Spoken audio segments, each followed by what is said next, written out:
જય માતાજી। આજથી કરો આ ઉપાય અને તમારા દેવામાંથી મુક્તિ મેળવો।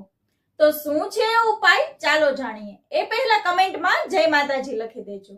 દેવામાંથી મુક્તિ મેળવવા માટે શું કરવું જોઈએ? તો દેવામાંથી મુક્તિ મેળવવા માટે હનુમાન ચાલીસાના પાઠનો નિયમ લેવો જોઈએ। અને તમારા પર ગમે તેવું દેવું હશે અને ગમે તેવા બંધનની અંદર તમે બંધાયેલા હશો અને ગમે તેવી તકલીફોમાં હશો અને ગમે તેવા સંકટોમાં હશો, તો હનુમાન ચાલીસા તમને તેમાંથી મુક્તિ અપાવશે।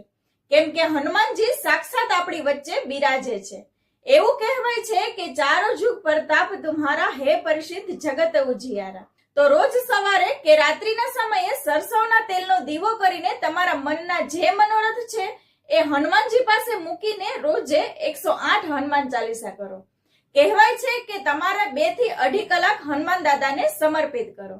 તમારા જીવનના ગમે તેવા સંકટો હશે તે દાદા દૂર કરશે। અને આ ઉપાય એટલે કે 108 હનુમાન ચાલીસાના પાઠ તમારા કાર્યમાં આવતા વિઘ્નને દૂર કરી શકે છે। તો હનુમાન ચાલીસાના પાઠ યજ્ઞ રૂપે તમે બ્રાહ્મણો પાસે પણ કરાવી શકો છો। તેનાથી તમારા જીવનમાં, તમારા ધંધા વ્યવસાયમાં, તમારા કોઈ પણ અટકેલા કાર્યમાં પ્રગતિ આવવાની તાકાત ધરાવે છે। તો આ વિડીયોને આગળ જરૂરથી શેર કરજો। જય માતાજી।